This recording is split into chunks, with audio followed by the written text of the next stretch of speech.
ராஜவன்ஷி உடம்புல கடத்தியிருக்க தங்கத்தை ஜாஸ்மின் நம்மளே எடுத்து ஷேர் பண்ணிக்கலாம்னு சொல்றாங்க. ஆனா திவ்யாவும் கீதாவும் இதுக்கு ஒத்துக்க மாட்டாங்க. இவர் தங்கம் கடத்தினதா விசாரிக்கிறதுக்காக ஒரு ஆபீசர் வராரு. அவரை திவ்யாக்கு தெரிஞ்சிருக்கு. காலேஜ்ல பாஸ்கெட் பால் விளையாடும் போது இவர் ஒரு தடவை மீட் பண்ணிருப்பாங்க. அதுக்கப்புறம் இப்பதான் பாக்குறாங்க, ரெண்டு பேரும் பேசிக்கிறாங்க. ராஜவன்ஷி தங்கம் கடத்தினது இவங்க இன்சார்ஜ் மித்தாலுக்கு தெரியாதுன்னு கஸ்டம்ஸ் கிட்ட சொல்லிடுறாரு. இவங்க வேலை செய்யற கோஹினூர் ஏர்லைன்ஸ் உடைய ஓனர் விஜய் வாலியா பேங்க்ல கடை வாங்கியிருக்காரு. கூடி சீக்கிரமா இந்த ஏர்லைன்ஸை மூட போறாருன்னு தெரியுது. இவ்வளவு மாசமா சம்பளமே இல்லாம வேலை பார்த்திருப்பாங்க. இப்ப அந்த சம்பளம் வராதுன்னு தெரிஞ்சு இவங்க ரொம்ப ஸ்ட்ரெஸ்ல இருக்காங்க. ராஜவன்ஷி போன் ஜாஸ்மின் கிடைச்சிருக்கும். அவர் தங்கத்தை துபாய்க்கு தான் கடத்திட்டு போயிருப்பாரு. அங்க போனது ஒரே ஒரு நம்பருக்கு தான் கால் பண்ணிருப்பாரு. இவங்களும் கால் பண்ணி பார்க்கலான்னு பாக்குறாங்க. பார்த்தா அது மித்தாலோட போன். தங்கத்தை பத்தி இப்ப மித்தால் கிட்ட பேச போறாங்க. ஆனா அவர் எதுவுமே தெரியாத மாதிரி காட்டிக்கிறாரு. ராஜவன்ஷி போன்ல இருந்து உனக்கு மட்டும் தான் கால் வந்திருக்குன்னு சொல்றாங்க. இதை கேட்டு அவர் கொஞ்சம் டென்ஷன் ஆயிடுறாரு.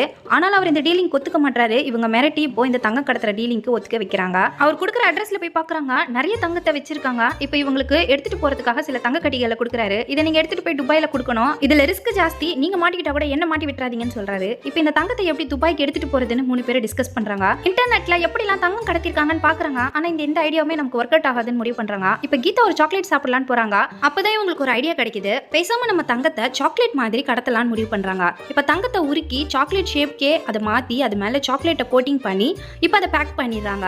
பாக்குறவங்க எல்லாம் இதை வந்து சாக்லேட்னு நினைச்சுப்பாங்க. இவங்க எடுத்துட்டு போற ஏரோஸ்டஸ் பேக்ல சாக்லேட் மாதிரி எடுத்துட்டு போறாங்க. செக்கிங்லயும் மாட்ட மாட்டாங்க. இவங்களும் இப்போ துபாய்க்கு போனதும் அந்த தங்கத்தை கொடுத்துடுறாங்க. இவங்களுக்கான ஷேர் வருது. இப்போ இவங்க எல்லாருமே சந்தோஷமா இருக்காங்க. இப்போ இந்த காசை வச்சு ஷாப்பிங் காருன்னு அவங்களுக்கு தேவையான எல்லாத்தையுமே வாங்கிக்கிறாங்க. இப்படிதான் இவங்க தொடர்ந்து தங்கத்தை கடத்திருப்பாங்க. ஆனா என்ன ஆச்சுன்னு தெரியல. இப்போ திடீர்னு கஸ்டம்ஸ் வந்து இவங்க பேக் எல்லாத்தையும் செக் பண்றாங்க. ஆபீசரும் ஜாஸ்மின் கிட்ட உங்களுக்கே சம்பளம் சரியா வரல, எப்படி நீங்க இவ்வளவு காஸ்ட்லியான பொருள் எல்லாம் வாங்கி சோஷியல் மீடியால போட்டோவா போட்டிருக்கீங்கன்னு கேக்குறாங்க. அன்னைக்கு ஜாஸ்மினுக்கு பர்த்டேவா இருக்கும். அதனால கீதாவும் திவ்யாவும் சேர்ந்து அவங்களுக்கு பார்ட்டி அரேஞ்ச் பண்ணிருப்பாங்க. இவங்க அரேஞ்ச் பண்ண டின்னரே பயங்கர காஸ்ட்லியா இருக்கும். இப்போ இவங்களுக்கு டைமண்ட் நெக்லஸ் கூட பிரசன்ட் பண்றாங்க. பர்த்டே செலிப்ரேஷன் முடிஞ்சது இவங்க வீட்டுக்கு போகும்போது இவங்க கூட வேலை செய்யற ஒரு ஏரோஸ்டஸ் இவங்களை பார்த்திருப்பாங்க. இவங்க மூணு பேரும் கோல்டு ஸ்மக்லிங் பண்றதா போட்டு கொடுத்ததே ஒரு ஏரோஸ்டஸ் தான். அதனால தான் கன்ஃபார்மா இவங்க கிட்ட தங்கம் இருக்குன்னு அவங்க விடாம செக் பண்ணிட்டே இருக்காங்க. எவ்வளவு தேடியுமே உங்களுக்கு தங்கம் கிடைச்சிருக்காது. இப்போ குப்பை கவரை கூட விடாம செக் பண்ணி பாக்குறாங்க. அதுல ஒரு சாக்லேட் இருக்கு. இப்பதான் உங்க பேக் நிறைய சாக்லேட் வச்சிருந்தது ஞாபகம் வருது. அதுலதான் தங்கம் இருக்குன்னு நினைச்சு அவங்க டெஸ்ட் பண்ண போறாங்க. மூணு பேர் ஆபீசர் கிட்ட மாட்டிக்கினாங்களா இல்லையான்னு அடுத்த பாட்டுல பார்க்கலாம்.